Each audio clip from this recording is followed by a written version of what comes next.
Does your dog seem like he's on doggy downers? Does your cat act less than catty? Does your horse keep saying, of course, just to agree with you instead of saying what he really wants? If so, you've come to the right place. Animal Calls takes your calls, helps you understand your pets, and helps them thrive. And now, here's our ringmaster of the Animal Crackers world, UW-certified animal behaviorist, Karpathia Kingsley. Hello, my lovely listeners. I welcome you to Animal Calls. If you would like to call in and ask any questions in regards to your pets or livestock, which often are also pets, or even strange things maybe the wildlife is doing in your area, we welcome you to call us at 888-298-5569 or 425-373 5527. This is Karpathia Kingsley, and I am a certified animal behaviorist out of the University of Washington. So you can ask me anything, really, honestly. Call me up. I don't bite. We're waiting, hopefully, for Anthony to join us today so that we can bounce some stuff back and forth off of each other and maybe kind of get a check up on how his little doggy is doing, having to go back and forth from a home that he's been evacuated from in Northern California, where the fire is still raging.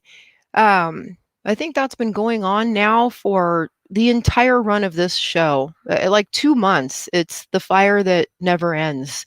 It's up to something like 950,000 acres. And that's one fire, not multiple fires that have merged together like the complex fire. So I kind of think that it's possibly a number one position for the largest individual fire in the state of California, if not, the country. I have no idea. But anyway, yeah, call in if you have any questions. I do have some questions that were presented to me this week that people had written in that I can address. But I'm going to go ahead and start the show discussing what is kind of a controversial thing to talk about, but I'm not going to be speaking about it in a controversial manner. I'm sticking to what it is and what it's for, and that is this magical, mysterious drug called ivermectin. I'm not going to go there or touch that with a 10-foot pole in regards to the COVID whole situation. I'm going to stick to animals with that today. And contrary to what some people might know, understand, or believe, the drug was FDA approved for use in humans, just not as a treatment for the COVID virus, but for parasitic loads and whatnot. It has been a lifesaver for humans and animals alike. And what I wanted to touch on that not a lot of people go there and understand is there are actually some breeds of dog that can be very hypersensitive to ivermectin, to where this drug is proven to be pretty safe, very safe for most things. But there's one cluster of canine that it can be very, very detrimental to. And so I think that I would share that today. Again, I am not a veterinarian, but I am a scientist. And so I do like to study these things. And the breeds of dogs that can be, and you want to check on this and have them tested, sensitive to ivermectin are the herding dog breeds. So there's an old farm saying, white feet don't treat.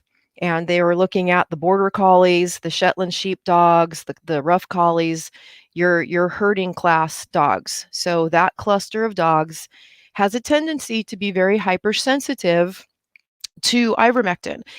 And I'll briefly go into detail, describe why they do, or explain that. They have a gene mutation known as the MDR1 gene mutation. And in these breeds of dogs, what ends up happening is things like ivermectin that can have a toxic compound to them or effect will travel to the brain in these dogs, and they don't have the mechanism that allows those things to be flushed out of the brain.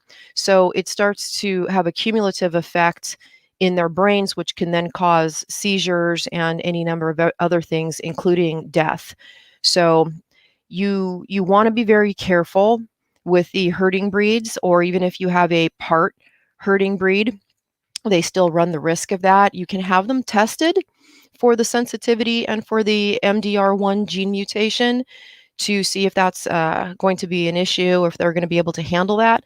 But I have been recently hearing a lot of people saying things about their Shetland sheepdogs in particular, because I hear a lot about Shetland sheepdogs getting sick and even having seizures. So it is a possibility. You can't just randomly, or you shouldn't, treat them for worms like you do other breeds of dog because of this gene mutation. So I wanted to share that. And if you happen to have a herding breed on a farm, which is kind of what, they were there for, we sort of cultivated these breeds to work with livestock.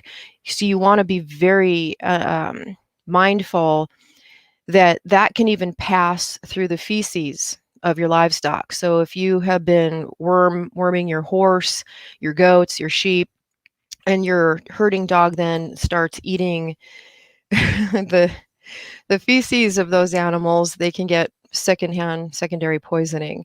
So something to think about, something to be mindful of. And for all my friends out there who have herding dogs, and especially the ones who have herding dogs on a farm with animals that you are worming, we're getting into seasons changing, and a lot of times, you're rotating your wormers, and you're out there treating your animals. And we know how dogs are. They will go out there and they'll eat horse poop. It's really gross, and I'm sorry to talk about that in what is probably the lunch hour. Not something that's too appetizing that you want to think about, is it? But there we are, and here we are. So people, be mindful of that. And again, if you want to call in, our number is 425-373-5527 or 888-298-5569. Don't be afraid to call in and ask me any kind of crazy question that you want to.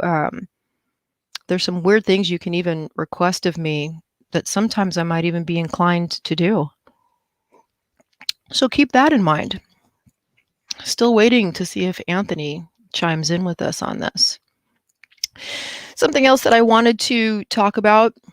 This is a time of year when you have a lot of baby deer and animals that are out and about, running around, getting their footing, learning what life and death is all about. And I've been hearing an increase of people talking about baby deer and whatnot being hit in the roadways. So if you live in a rural area and it's a wooded rural area, please drive slow and be mindful of little deer. I just heard something in my area about 2 little twin fawns being hit by somebody who was driving far too fast. Someone had mentioned, I won't go into details, about something in regards to how they were hit that would indicate possibly the person driving a little too fast. So let's please slow down and be mindful of these things. Sounds like I'm giving people a whole lot of warnings today. And you know what? Maybe we need warnings. I think in this world right now, we need to be warned about all kinds of stuff, don't we? Like I say, please call in if you have questions in regards to any of these things. Let's see. I did have something somebody was talking about. Well, let's see, I could get serious or I could be funny, because I had somebody who was asking me some funny stuff. But let me go ahead and look at this one question that I had. Someone was saying that they foster dogs, and so they have a lot of dogs in their house that they're fostering, and they let them all run out the door, I'm assuming to use the yard for the potty and for playtime, all at the same time.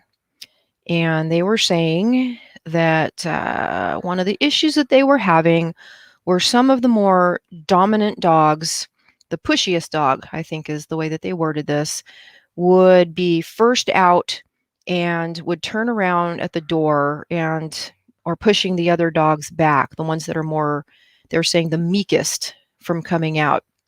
They're saying that the behavior isn't actual fights, it's mostly playful, but the scaredy dogs can be intimidated to go outside, and the pushy dog, I am home here at my ranch, and so there's a delivery being made or something. So forgive my Shetland sheepdog over here for barking, because that's kind of what they were trained to do. Come here. And I'm going to get into a lot about that in a little bit too. But so they're saying that the pushy dog is standing guard almost. And let's see, the others, the dog is larger than the others, plus the oldest dog sometimes gets defensive. Once they are all in the yard, they're happy and playful and love being together. But the issue was that she had one dog that was guarding and pushing the meeker dogs from being able to come out the door. So, you could go into all kinds of detail explaining why this kind of behavior might happen. But I'm going to just go for like the simple fix with this and go with what we call management. And in this case, management, I had suggested to her, could easily be affected by taking something along the lines of a ball and tossing the ball out the door when you have all the dogs that you're letting the dogs all out the door. Throw a ball out first. Throw a ball out into the yard, and then the focus is then changed from the dogs wanting to stand in the doorway guarding the other dogs and bullying the other dogs from not coming out, and rather now the attention is being switched over to chasing the ball. So she said that she tried that and it worked, but the second pushiest dog was still having a time of it where the pushiest dog would go for it immediately and run out the door and go chase after the ball, but the second pushiest one was still standing in line waiting to be a brat. So she had said something about upping the value of the thing that you have, like that ball, and I said, well, get a squeaky ball. And so she started doing that and said that she just had to work on her timing with it, but it was actually rather successful, and she was having a good time with that, and that did work. So sometimes, management is all that's in order, of thinking of something kind of creative, like, hey, what's going to take all the attention away and that fixation away and direct it to something else. Now, if they're all fun and having fun and happy times out in the yard, now they got a ball. And if they're being aggressive over that, you might want to immediately remove it. If not, hey, throw a whole bunch of balls out there and everybody's having a ball. Was that a bad pun? Hey, I don't care. I like bad puns. I live for them. So we have Janie from Huntington Beach with a shark question. Ooh, let's go to Janie. Hi, my name's Judy, and I'm from Huntington Beach. And one of the things, I like to surf, but it seems like lately we've heard a lot about shark sightings in the area, and my friends are always telling me, oh, they're not going to bother you, and I'm like, oh, I don't know. And so I was wondering, do sharks try to avoid you, like avoid surfers, or do they come at them because they look like they're maybe another fish? That is a great question. And we actually learned a lot about shark behavior and shark predation behavior. That was one of the first things that they really got into at UW with behavior, because you're kind of starting with those primitive prehistoric animals and then working your way up to the primates. So that was fun. That was really fun learning about shark predation. Well, for one, I'll start with the most ridiculous. You do have a lot of people that love to say things like you're more likely to get bitten by a pig than a shark. You ever hear that one? Okay, I've heard that. I always like to point out, well, gosh, that really depends on the environment that you're in. If you were in a shark tank, I think that you'd be more likely to be bitten by a shark than a pig, because I don't think they put pigs in shark tanks. If you live on a farm with a bunch of pigs, then I'd say you certainly are more likely to be bitten by a pig than a shark. Now, if what they're talking about is a pig being more likely to bite you than a shark under the same circumstances, I haven't tested that one. But and I don't want to, because I really don't want to see what ends up happening. But as far as being out surfing, there was a study that was done to see what kind of the pressure that the shark's jaws could put onto something by putting a device on a surfboard to measure the amount of pressure that a shark's jaw could affect in a bite. And they attach those to surfboards, and it worked, because the sharks would come up and bite on the surfboard, and then you could measure what the the pressure was that they can affect down on the surfboard. Now, using surfboards seems like you're almost kind of teaching the sharks out there to go for it, right? But they Right, were chase the surfboard. but the fact that What that we was don't want. effective, yeah, no, the fact that that was effective says a lot that, hey, apparently a shark will attack a surfboard. So, I wouldn't take chances. That's kind of why if you scream shark at the beach, everybody's going to run. What I will say that we did learn in regards to Mhm. that is a couple things. Sharks like deeper water, obviously, when they're going to attack and predate on something, because their manner of coming in for the attack. I always talk about mountain lion attacks and how mountain lions come at their victim from behind, and they jump and pounce and go for the back of the neck to break it, because you want to affect the least amount of combat battle, because you don't want to go back into the woods cut up, scratched, and bleeding and infected, and having to heal from that. When you don't have things like penicillin, you want to minimize the amount of damage done. Now, a shark doesn't really have to worry so much about that. So unless they're going at it with an orca, in which case orca wins. And I can go into detail about that in a second here An too. orca will win.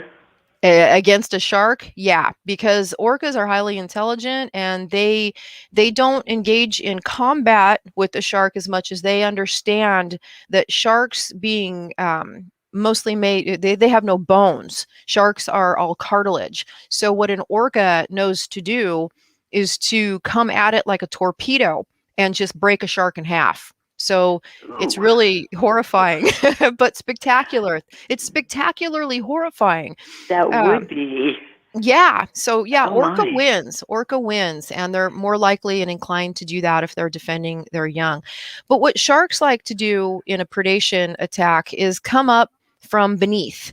They generally will strike at something with their mouth wide open, coming up from underneath it at a high rate of speed, because they can't be seen. So again, they will often generally come in for a sneak attack in that manner. So if they see something like a seal flailing at the surface of the water, they will go down low and then come up straight at the object, because the size of a shark coming up at you from beneath, for one, you're probably not going to see that, and it looks Okay. littler. The shark looks smaller because it's just the head and the mouth of the shark coming up at you instead of the full body of the shark coming at you.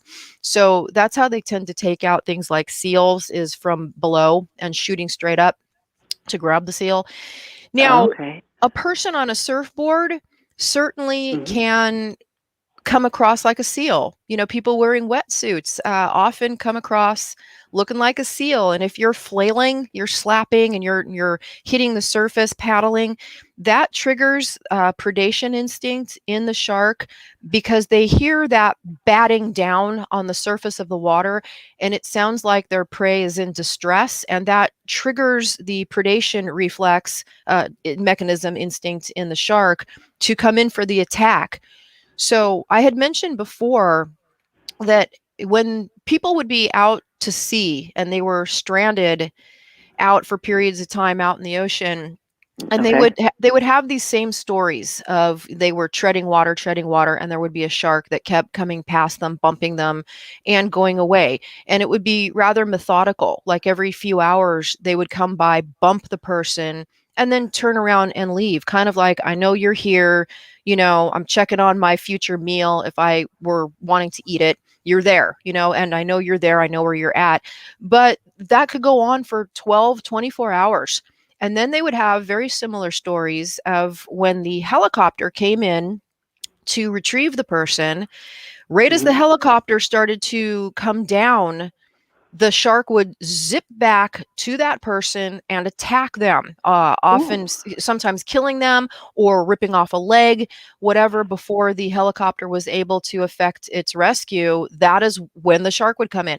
Now, people would stop and think things like, is the shark feeling threatened by something else that's competing for its meal? But what we were able to figure out scientifically was it's more of an instinct that the sound of the engines and the propeller were at a certain frequency that replicated the beating, the batting on the top of the water surface, that replicated an Oh. animal struggling and smacking on the water, which triggered the instinct of the shark to then boom, come in for the kill. It's time. My food is now struggling. It's in its death throes. And that's when it wants to come in and take it out. And this is just pretty much all just running on instinct. I don't believe the sharks are looking at the helicopter as competition more than it is just them having that instinct of predation triggered in that moment. So what they started doing was changing the frequency of the helicopters when they would come in, and they saw that being very, very effective, where Oh, okay. that stopped that from happening.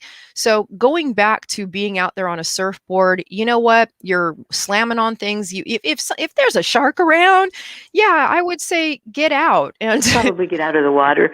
You wouldn't want to be surfing, no. I guess, when a helicopter was coming in.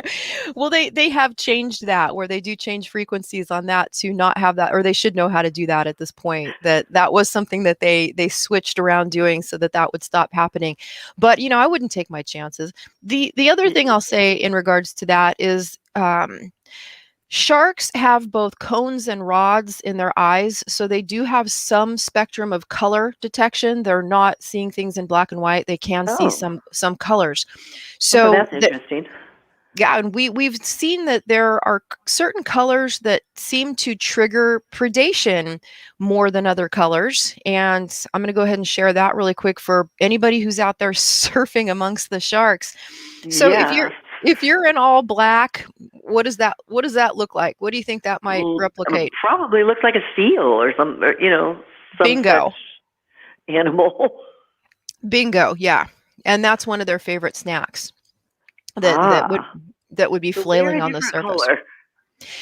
Right. And one of the things that we saw studying this, there's a couple of colors that seem to really trigger predation, and that's I believe it was yellow and orange. I know yellow because they would call it yummy yellow, and Dayglow orange and Dayglow yellow seem to really trigger predation in sharks. If they have a choice of going after something, it seems to be those colors. Whereas blue, I was just going to say blue would probably be a good color then. You're right. Good guess. Good guess. Yeah, blue kind of vanishes on their color spectrum, and it's less detectable. So, maybe if you can make your decisions that way, I'd say have the bottom of your surfboard even be blue, have your wet pants. Yeah. Is that what they call them? Is that what it's called? Wetsuit? Yeah, the bottom of your wetsuit. Go with blues. Blues, yeah. And blues on the surfboard too. Definitely. Okay, well, thank you very much for that information. You are very, very, very welcome. Feel free to call in at any time. If you're out there surfing that way and you see anything crazy happen, let us know. Okay, I will. Thank you. You're welcome. Good day. You too, and avoid the sharks. Avoid the sharks. Definitely. Yeah, that's how many people have had run-ins like that? I wouldn't mind hearing that. Like some more interesting things on surfing and people out there treading water in the ocean or just treading water in life, right? Feels like we're all treading water in life right about now. So again, if you want to call in, the number is 888-298-5569 or 425-373-5527. We invite you to call in with any kind of questions regarding animals, sharks, fish, dogs, deer, you name it. Let's go. We're ready to talk about that. And we're also still wondering where Anthony went. And I'll mention now, too, that last week I was gone. Yeah, I wasn't here. I think we ran a rerun episode or something. And anybody who had tried to call in, feel free to call back now because I am here now live and all that and ready to take any kind of calls. We're good like that. Life can get hard. Things are difficult for a lot of people right now. So, that's where we're at in life. And our pets can bring us so much comfort, can't they? Sometimes in ways that human beings just can't and seem rather incapable of. And I think a lot of us right now are bigger fans of animals than we are of our fellow man. I would definitely say that I'm on that list. So when people tell you that maybe your life would be easier if you let go of your animals, I say run away from those people like right now, fast, and don't listen to that because, in my opinion, and that would be my professional opinion I do have a background in psychology as well. To me, animals are so much easier to understand than people. And honestly, I think a lot of the animal problems that we have kind of are more people problems sometimes too. So I'm going to go into some detail in regards to some things along those lines until we have another caller. I've noticed, and I was talking about this before, how I pay attention to my pets and I try to have, a really good relationship with them as I gaze out my window right now, watching my goat chewing and staring back at me, which is something she likes to do. She also knows her name. So when I'm looking out the window and I see her doing something particularly stupid and I yell her name at her, which is Chloe, she will shut up right away and jump up on the top of the fence and start looking around for me. And people will laugh and think that's funny that, the goat really knows her name. And she does. Goats are pretty smart. Goats are escape artists and pains in the butt, but we love them. And they can so much even have the personality of a dog, can't they? A little different than sheep. They're more closely related to deer. They like to strip plants and eat bark, eat your roses, tear up your garden, and do all kinds of fun stuff. And again, they can figure out how to open up gates and breach fences and any number of things. So they're quite the challenge. And sometimes it's nice when we have pets that challenge us. It makes us have to think. It makes us have to be smarter. And then I also like to tell them that the only reason that I'm in control here at all is because I have opposable thumbs, right? If it weren't for the opposable thumbs, I couldn't take chains and lock them with clips that can only be unlocked with thumbs. But, she's out there staring me down, wondering when I'm going to come out and milk her because she's interested in that high quality grain that she gets on the milk stand. So a lot of people talk about animal training and things. And again, spending quality time with your pets. And in times like these where a lot of people are depressed, myself included, and the world is just changing and everything that's going on around us, we want to be closer to our animals. I like to spend time with my dogs, teaching them interesting things and teaching them how to learn, which is something that a lot of people don't do. They follow these rules and they read these books, they watch instructional videos, how to affect something. But a lot of people don't sit there and just really take the time to connect with their dog mentally and teach them how to learn. So something odd that I've always done with my little sheepdog is, and I have mentioned this before, that I taught him, these are your eyes, this is your nose, this is your mouth, kind of a lot like you would teach a little kid. He was able to pick up on that and mirror that back to me, where he knows when I say, where's my eye, where's my nose, he'll bop me in the eye, bop me in the nose, and just immediately in seconds, he gets it. He understands that. And opening the door to that kind of communication with the animal, where you're almost treating them like a little child and you're walking them through these basics of learning your language and understanding what you're talking about, is really interesting. What I have found, that it opens up this communication that you have with them of them knowing what you're talking about, and then you watching them and learning to communicate with them back in that manner. So what I've noticed, and I've said this before in regards to your herding breeds in particular, is when they start barking incessantly at something, we tend to yell, shut up, quiet, quit doing that. And we yell back at them. And, they certainly probably understand what those words mean and that you're displeased. But at the same time, if you stop and you think like a dog, what do other dogs start doing when one dog starts barking and yapping and making noise? Well, think of a pack of coyotes or any pack of dogs. They all start barking. They all chime in on that and start with the rah, rah, rah, rah, rah. So you looking at them when they're barking and yelling, shut up, shut up, shut up, to them could easily come across as rah, rah, rah, rah. Now we're all doing it. Now we're all in the game. We're all jumping in there and barking, and we're creating that whole pack of barking dogs. So what I do is I look at the dogs that are displeased with that behavior, the ones that don't want to hear it. And like I said, I came up with what I'm calling ears down. And what I see, other dogs will pin their ears back and they have a disapproved look on their faces. They're wincing, they're upset, they're not wanting to hear this. But they're not barking, are they? They're not chiming in on it, because then they're kind of joining the chorus of barking. So ears down is something that I do, where what I noticed when I was teaching my dog eyes, nose, mouth, and things like that, what he could not pick up was ears.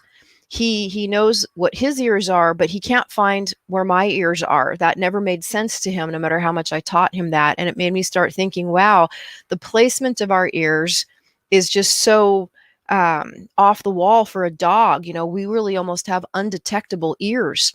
So as ridiculous as I probably look, and I probably look ridiculous a lot, I'll put my hands up. I'm doing this on live camera here, but people listening on the radio probably wouldn't be able to understand. So I'm taking my hands and I'm putting them next to my head where my dog ears would be, and tipping them down or putting them back in a motion of disapproval, and frowning, and putting my head down and frowning. And when I do that, my dog is 10 times more likely to stop barking than if I yell, shut up, at my dog.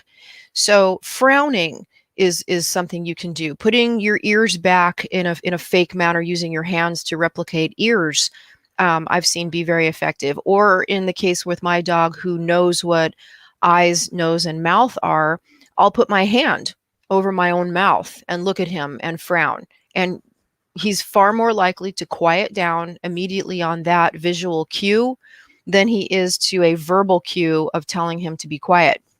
Another thing that I've taught is reconditioning, positive reinforcement, and reconditioning the dog when they're barking to do something else by diverting their attention and then rewarding their behavior when they've done something different is a hugely effective training tool. But if you're not in the moment of being able to do that, say there's, a car that's pulled up in front of your house and your dog is barking because, hey, that's what they do and they're doing their job. But you need to hear what's going on and you need them to be quiet. I have found doing what I just explained to be strangely effective in communicating that to them. So, it's something that you can try. Now, sometimes they're fixated on what they're barking on, and so you need to get the visual back on you.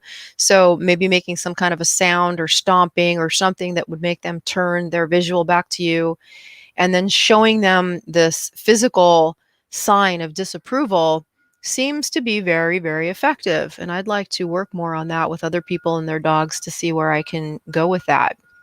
I would like to also remind our callers that you can call in at 888-298-5569 or 425-373-5527, and we can answer your questions. I am live on the air now today, whereas I wasn't last week. So please call in. Don't be afraid. We're here to answer your questions. Also wondering still what happened to Anthony. Hopefully he's okay, because he is still dealing with the evacuation crisis and all that's going on up there with the Dixie Fire. So I'm going to go to some of my other stuff that I have jotted down here. Also wanting to say thank you again to Johnny Brennan from the Jerky Boys for joining us the other week. And that was a fun conversation. I hope Johnny calls us back again sometime, because he is a hoot. And I know my childhood or whatever it was heavily influenced by him and all of his prank calls. And I don't even mind being prank called. Sometimes that can be fun too, can't it? Go ahead and prank call me.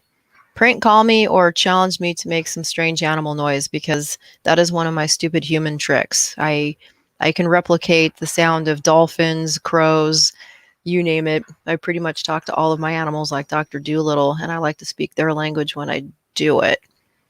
Okay.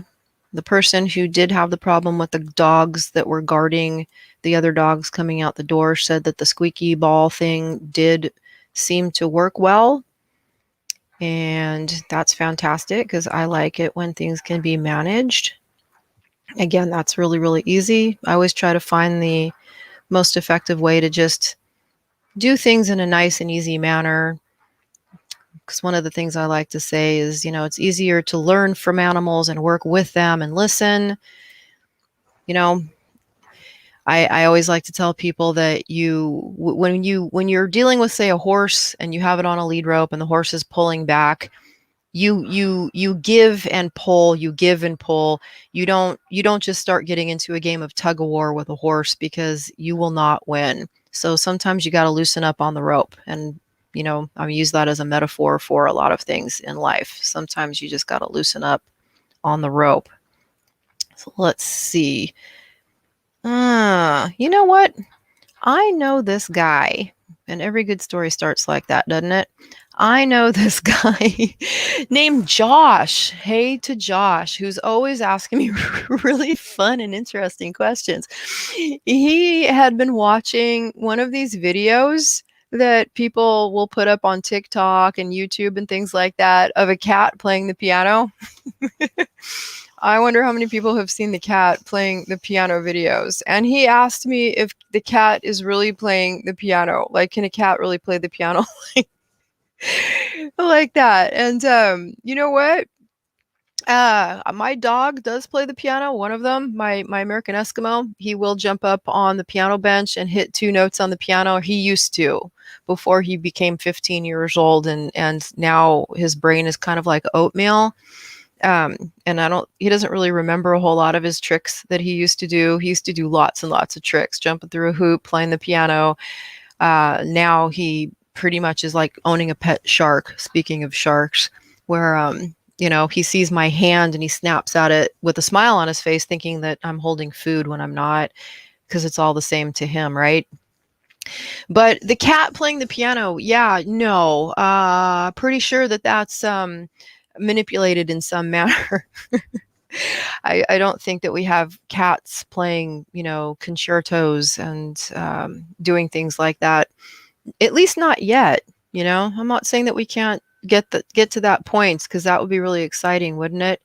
But here's Anthony. What do you think, Anthony, that those videos of cats playing the piano is real? I think not. First of all, cats have no musical taste whatsoever. I mean, if you've ever heard them sing, you understand this. And secondly, it's all paw manipulation. That's all it is. Paw manipulation. I tend to agree with you, but do you know how they made Mr. Ed talk? Because that was, that was a combination of peanut butter and cues, wasn't it? You know what? It's really funny that you would say that. The whole peanut butter thing was a lie, and you know who started that? Let's see, Jiffy Company. That would be great. That would be great. Yeah, no, that would make sense, because then everybody who owns a horse would be going out buying Jiffy peanut butter. No, it's a really great story. It's a great story. What was the name of the guy that played Wilbur? Oh, Wilbur. Let's find out here. Yeah, find out that for me. Like, what was the name of the actor that played Wilbur? Alan Young. Alan Young. Okay, Alan Young made that lie up. And he did it because he's also a magician, and he thought he got a real kick out of misleading people into thinking that they were putting peanut butter on the horses. Magicians mislead people? Never. Really? Oh, not like I haven't dated a few. Yeah, and I'm a magician as well, so I should watch my mouth. But yeah, he started that rumor to mislead people into thinking that that's what it was because it was funny, to do that. And I actually know the real way that they got the horse to talk. So I know this trick and I can tell you and explain it. And then the next time you watch Mr. Ed, you're never going to look at it the same way again because I'm going to tell you what to look for and you'll know what it was. Okay, so what they did, if you notice when Mr. Ed is talking, he's always wearing a halter. He's for one, they never would put a bit in his mouth. Even when Wilbur would ride Ed, they never had a bit in his mouth. They always had the halter on. And anytime you see him talking, he's always wearing that halter. So what they did was they devised a way to take clear fishing line, which is something magicians love to use in any number of things, but I won't go into detail because we never give away our secrets. But in this one, I will because it's been so long that they were doing this with Mr. Ed. So they took the fishing line and they would weave it from the top brass buckle on the halter through the lower brass buckle, through the one that's next to the mouth, under the lip, and tie it to the other side of the brass hoop in the or connector on the halter on the other side. So they would tug from above on the fishing line, and that would cause, a little irritation to the upper lip, which would make him start flipping his upper lip. Now, you would have to have a horse like Mr. Ed, or my horse, Ed, that's easygoing and has a gentle disposition that wouldn't flip out and would allow you to do this like, I'm used to being messed with, and this is just a mild irritation, a mild manipulation that I'm going to just sit there and play with my lip. And so that way they could kind of time it with what was being done and what was being said. So the next time you watch Mr. Ed, instead of looking, and again, this is that whole art of redirection and what you're focusing on, instead of watching his mouth when he's talking, look at the halter, particularly the top where it goes over the head behind the ears. You're going to see that getting pulled and tugged every time the horse is talking. You can actually see the manipulation of the halter. If you look at the halter across the back of the ears, that's going to be moving and being obviously manipulated. So what they're doing was they were running a fishing line through the halter and over the horse's lip. And I've got to try that with my horse because I got to try that. I've just got to try that. I mean, I wouldn't do something mean to him. I love him to pieces, but he's an incredibly tolerant animal. I guess he'd have to be because I'm his owner, right? Well, I like the peanut butter story better. See, with the peanut butter, you wouldn't be able to time it that way, though. The horse the horse is just going to obviously look like it's got peanut butter in its mouth that it's trying to lick, and it would be licking and doing all that, and it would be a constant motion until it's freed the peanut butter. Whereas with the fishing line, you can really do it on cue, so it looks like, these are the lines that the horse is supposed to be delivering. And so we're going to time that with tugging on the fishing line, and it works real well. And I'm not suggesting that people go do that to their horse. Please don't. That could be really dangerous if you don't have an incredibly docile and well-trained animal. That's true. Yes, horses have been known to, react badly to such things. Yeah, I've had a few that would just completely overreact to things. Not that I've ever tried putting fishing line on one. Yeah. I wonder if they could make that fishing line trick work with the president. Oh, are we gonna go there? Wow. Hey, what do they say? Any kind of controversy? I'm just throwing it out there, Are you suggesting that he has puppet strings attached to him? I said nothing. Now, I would argue that he doesn't have puppet strings attached to him, because if he did, then I don't think he would have fallen up a staircase. That's probably true. Probably true. That looks to me like somebody who's performing without a safety net. Yeah. So I'm sorry I missed the earlier part of the program. Fighting a power outage here. The wonderful, super fantastic, reliable company known as PG&E Oh, has helped me yet again. oh, geez. Yeah, it rained a little bit here today, and so their equipment just. Is that what is that what happened? I don't know. I can't. I've given up trying to figure it out. I really have. So anyhow, I'm still waiting. I'm still waiting for my money. I'm still waiting for my money from them. You and thousands of others. Me and like 60,000 people, I think.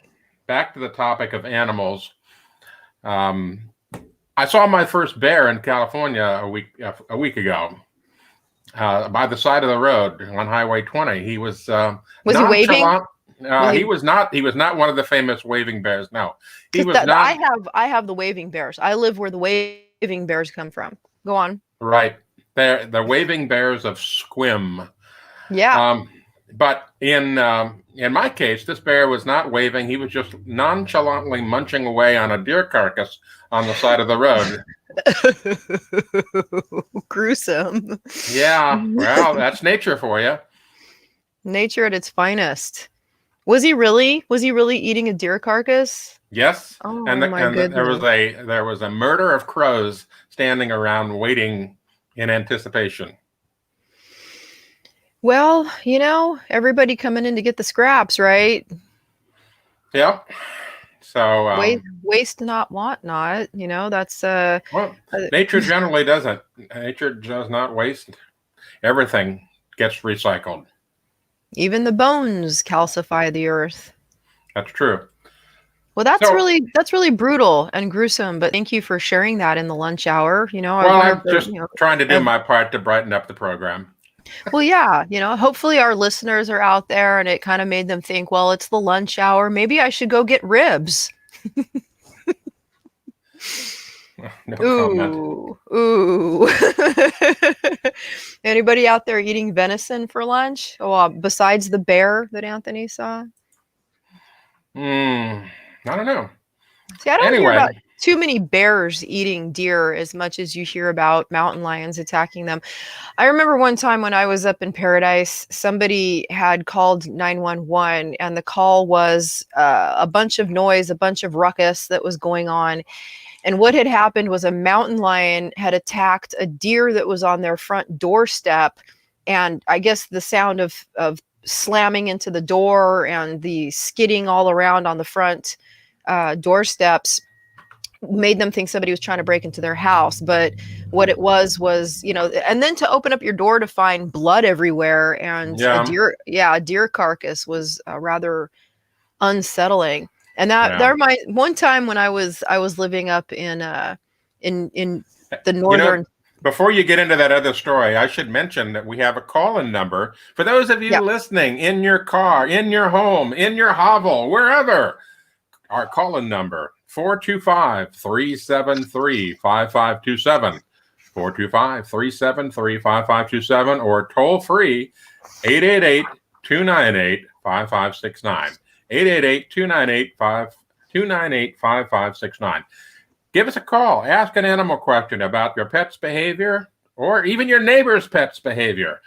Let us know. Your neighbor's behavior or what your pet thinks about your neighbor's behavior. I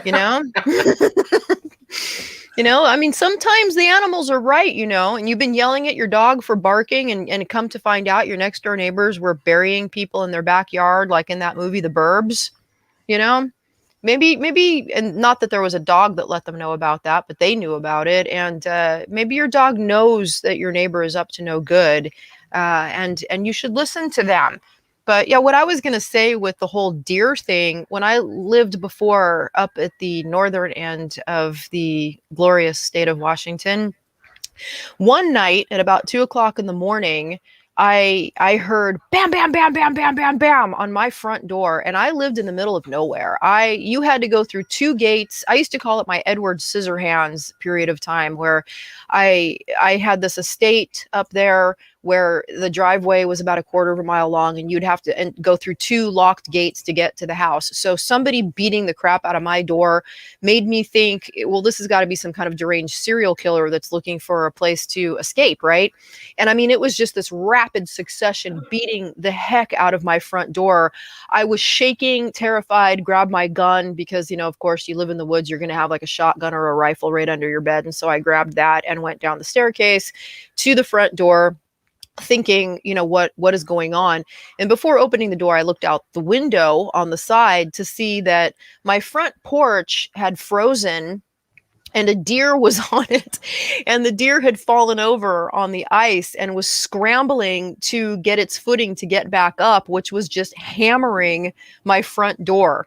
And I just thought that was a funny funny thing. Like sometimes when you live in areas like that, you're thinking something crazy is going on right outside your door, but it's either something getting eaten by a mountain lion or a deer struggling to get up.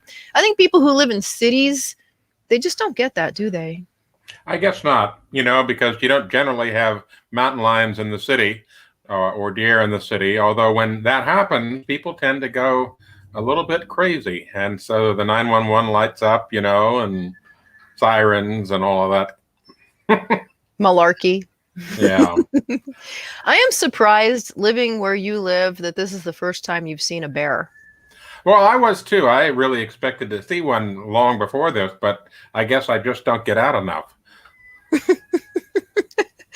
Or you don't get out enough in the right places to see a bear. There was a mama bear that had something ridiculous, like 4 or 5 cubs that lived in my neighborhood that people would see and take pictures and videos of all the time.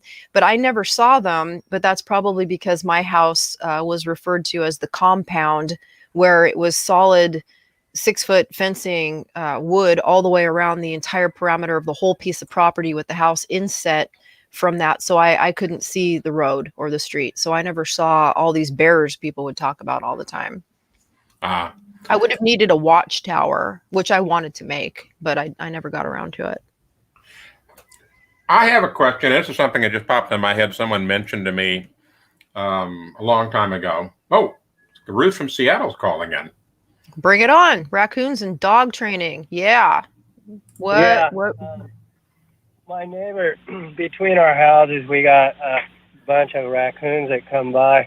I don't know if they come by every night, but they come through, and she's, as an example, she doesn't want them, first of all, to be coming there anymore. And what's your approach to getting rid of that? One of the reasons she doesn't like it is they come and eat all the beer out of her slug. She was putting for slugs, they put beer in a container. And they were drinking the beer? Are you saying the raccoons were drinking the beer? She thinks that they probably didn't drink it, but they spill it all over. And so it's not working for her. It didn't work to keep the slugs out. And but in any case, she wants to get rid of the raccoons. Okay.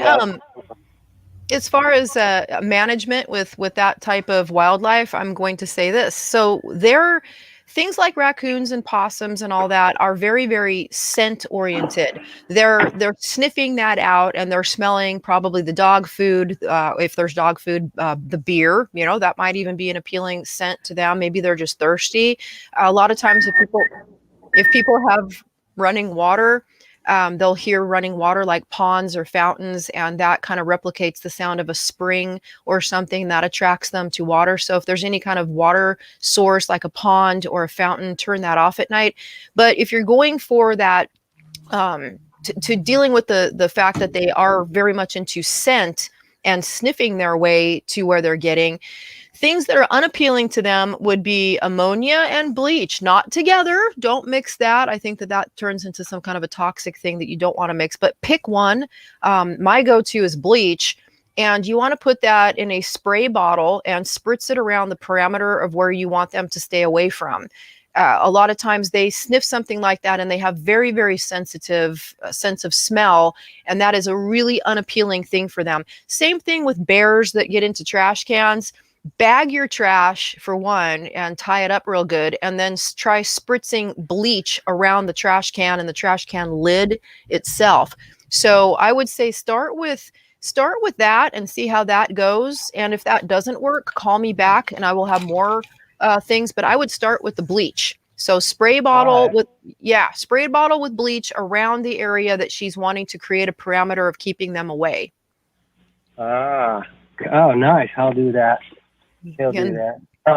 My second question was, my daughter fought to get this dog when she was younger, our dog, our happy dog. But now my daughter likes to, she's 17 and she doesn't like it when the dog does something. So she's shouting at the dog. And I'm telling her that I had a friend he could barely whisper to his dog and that dog would do whatever that was, like move over if he's lying in her way. Have her, all of our shows, I only have a minute left so I'm trying to be fast. Go back and watch the rest of this show up on our website, animalcallsradio.com, because I go into a lot of detail about not yelling at dogs and body language that you can use to affect making them stop barking and doing what you want them to do. So have her go back. Again, it's animalcallsradio.com. And listen to this episode when it's uploaded, talking about that very thing about not yelling at your dog. Yeah, it'll be up later today. So thank you. So yeah, I would like to bid my lovely listeners adieu. Farewell, auf Wiedersehen, au revoir, das vidania, and vision kla tajra. Until next week, bye.